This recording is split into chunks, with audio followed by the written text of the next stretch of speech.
England, General Dwight D. Eisenhower and his deputy commanders chart the liberation of a lost continent, plan when and where the mighty armies of the United Nations will strike. Today, northern France is that battleground. Into the building of their defense system, the so-called West Wall, the Nazis poured the slave labor of conquered nations. Pictures made by the Germans themselves to impress their satellites with the strength and invincibility of their fortifications.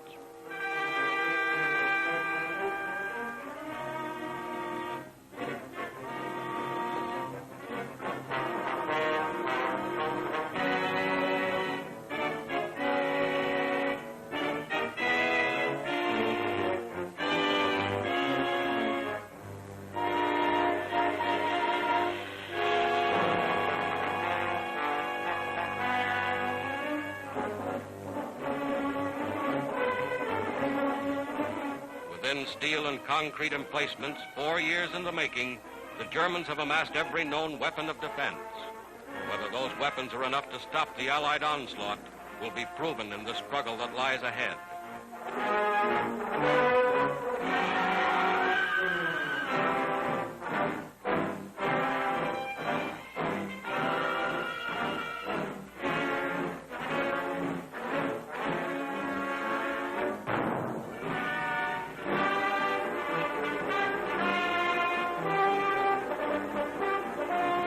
Here is the other side of the channel, Britain, an armed camp bristling with tanks and trucks and guns from the United States and Canada. Here is the fruition of 4 years of planning and production. Here is a glimpse of England as the Allied armies awaited D-Day.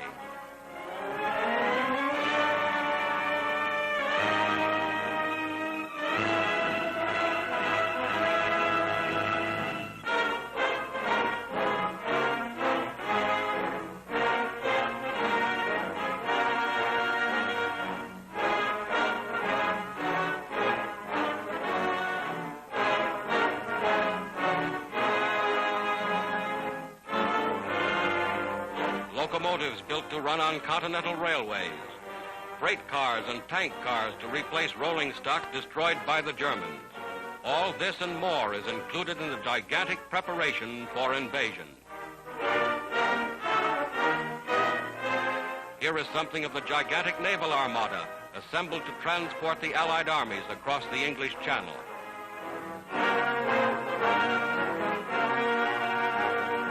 Here is something of the ingenuity of Allied engineers. Assault boats and invasion barges launched directly from the decks of the ships that brought them to England.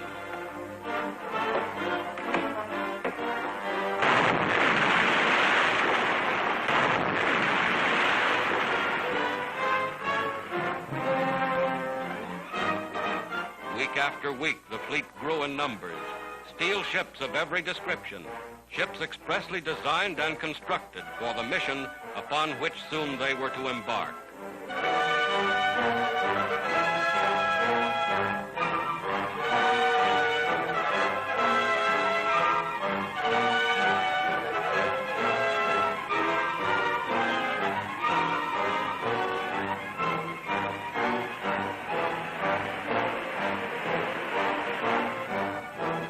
Nothing was left to chance. Every loading operation was rehearsed and timed in advance. Every soldier knew his station. Every man knew just where he was to fit into the gigantic pattern. Daily they boarded their ships. For all they knew, they were bound for France or Belgium or wherever their commanders had decided to strike. Every jeep, every tank, every piece of mobile equipment was assigned its place in the grand strategy of attack.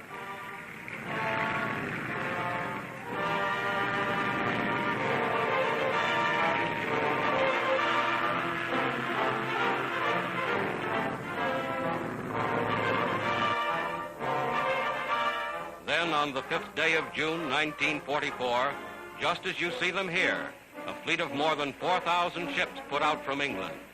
This was D-Day, 4th anniversary of the Battle of Dunkirk, and the Allied armies were striking back.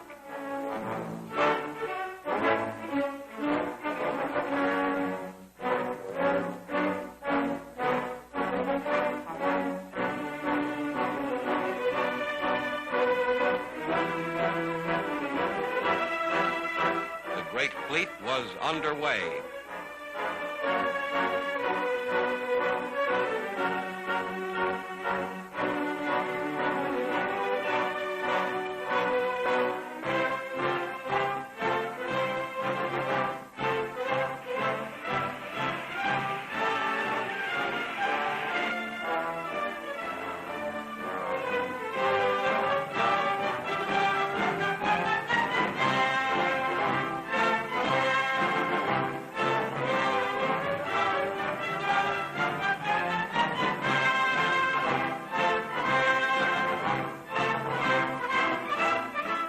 Of June 6th, this was the battleground. Fierce fighting around Caen. Vast squadrons of bombers and transports led the way. More than 11,000 planes spearheading the attack. Paratroopers landed in Normandy behind the coastal defenses. Landings made with timing and precision, perfected only through scores of rehearsals like this.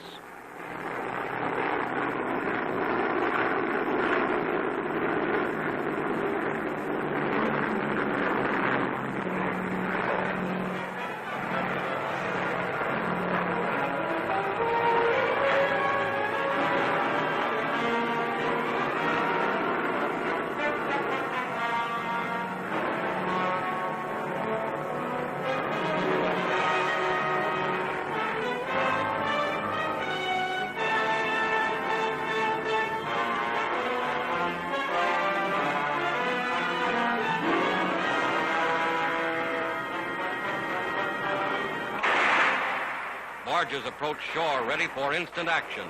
Some bearing artillery and rocket guns already opening fire.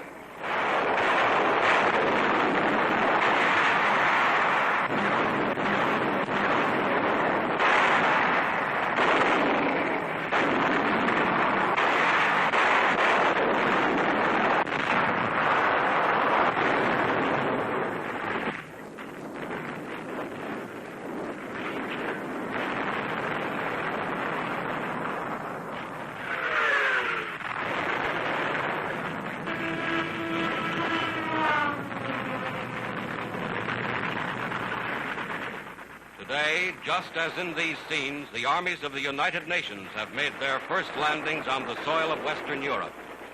Another of the great decisive battles of world history has been joined. This is the day for which free people long have waited. This is D-Day.